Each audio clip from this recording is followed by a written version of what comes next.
Telespectador, quero que você feche os olhos e imagine agora esse lugar cinzento, chuvoso, desolado e decadente. E depois de você ter criado na sua cabeça essa imagem perfeita de São Paulo, quero que você misture a descrição com a escrita de Beckett, Kafka e um pouco dessa melancolia social que a gente encontra em Balzac e Zola. Essa já seria uma sinopse perfeita para descrever o que a gente encontra aqui em Satan Tango, essa obra incrível do escritor húngaro Laszlo Krasznahorkai, que eu considero facilmente como um dos meus livros favoritos. Eu aguardei muito por uma tradução tupiniquim, quase cedi à tentação de ler a tradução em inglês de tão bem que eu estava ouvindo falar a respeito desse livro, e também porque eu já conhecia o trabalho do autor, né, nos trabalhos colaborativos dele com o cineasta Béla Tarr. E a espera valeu a pena. Agora temos em nossa bela língua nacional um romance que é deliciosamente moribundo. E antes de falar sobre o que é o livro, é bom tirar do caminho como que ele é estruturado, né? O tango que a gente vê no nome aqui não é só ornamental. É o que dá estrutura aos capítulos que simulam os passos do tango. 6 passos para frente e 6 passos para trás. Então tenham isso em mente quando vocês transicionarem para a segunda parte do livro. E é uma abordagem bem interessante para essa questão de narrativa não linear, né? Não chega a alienar a gente. E é um artifício bem curioso. De qualquer forma, outra coisa que a gente vai encontrar nesse livro aqui é que Krasznahorkai gosta muito de frases longínquas e ele economiza bastante nos pontos e em parágrafos, mas não se assuste, dá para acompanhar. Isso acaba deixando o texto bem orgânico. Se você já leu alguma coisa do John Fosse, do Beckett, ou até mesmo do Thomas Bernhard, você vai se sentir em casa, tá? Não é o texto, não é a forma da escrita que vai ser desafiadora aqui, não. Por exemplo, no Castelo do Kafka é muito mais fácil você se perder nesse emaranhado textual do que aqui no Satan Tango. Mas beleza, qual que é a sinopse, qual que é a história? Basicamente vai contar sobre esse falso messias que volta para sua vila, e esse cara ele é um golpista, um energúmeno que basicamente odeia os habitantes dessa vila. Porém, ele vai querer vender para eles o, digamos, paraíso na Terra, e é nessa dinâmica que a história vai acontecer. Vocês acham, lendo sinopses a respeito desse livro, ou algumas opiniões, que é uma metáfora para o colapso da Hungria comunista. Mas como todo bom livro, as metáforas, as alegorias, as imagens que são pintadas aqui são tão vivas e tão intensas, que esse significado vai só diminuir, na verdade, qual que é a mensagem do livro.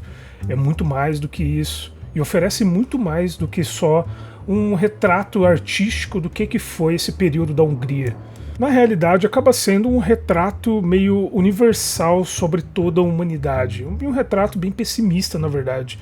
Praticamente não tem uma salvação moral para nenhum desses diversos personagens que vão aparecer aqui na história, mas, como sempre, tentando evitar ao máximo spoilers ou tentar direcionar a sua leitura. É um livro de profundo desamparo e impotência, e com um final que eu considero genial, apesar de não ser explosivo, digamos assim.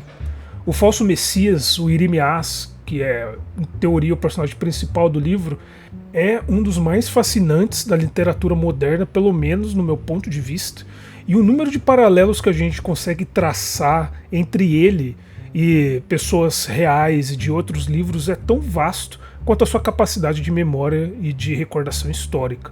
E nessa pequena comunidade de personagens que o Krasznahorkai vai apresentar pra gente, tem pelo menos outros dois que eu acho que demandam um pouco mais da nossa atenção, que é o médico bêbado que observa os outros pela janela da sua casa, e a jovem Este, que é uma garota com deficiência intelectual, digamos assim. Mas, novamente, não deixe que eu desvie o foco de vocês, que direcione essa leitura. Todos os personagens merecem ser observados e analisados em seus pecados e hipocrisias. E se você, possível leitor dessa obra, estaria disposto a aceitar uma dica, na verdade, do que prestar atenção, eu sugiro que você conte quantas vezes um personagem cai de cara na lama durante a narrativa. E esteticamente falando, eu adoro essas paisagens cinzentas que são descritas aqui, com essa chuva que nunca acaba, que nunca cessa, moinhos e tavernas mal cuidadas, em ruas sem pavimento. E se você já viu alguma das colaborações do Krasznahorkai com o Béla Tarr, como o incrível Harmonias de Wekmeister, ou se você foi corajoso o suficiente para ver as 7 horas da adaptação cinematográfica que o Béla Tarr fez desse livro aqui, Então vai ser impossível desassociar essa estética com a atmosfera que está no meio dessas páginas. Mas não é uma crítica, na verdade. É basicamente um atalho que a gente toma. Se você já viu o filme, então você já sabe mais ou menos o que esperar em termos de mensagem e de tom. E se você não viu, veja pelo menos o Harmonia de Wakemaster, que é um filmaço. E continuando nesse assunto de estética, esse aspecto estético do livro, esse cenário aqui de desolação lembra muito as peças e as novelas do Beckett. Ainda mais se você já leu Molloy, Fim de Jogo. Sabe, esse pós-apocalipse industrial que a gente encontra nas obras do irlandês, dá a impressão de ser algo que vai acontecer inevitavelmente nesse mesmo universo da Vila Chuvosa do autor húngaro. Mas não vai achar que eu estou dizendo que o Krasnahor Horkai só copia essa estética, não é isso. Dá a impressão de ser uma variação sobre esse tema que a gente acha em outros autores. Não só no Beckett, mas também no Kafka, um pouco talvez em Sebald.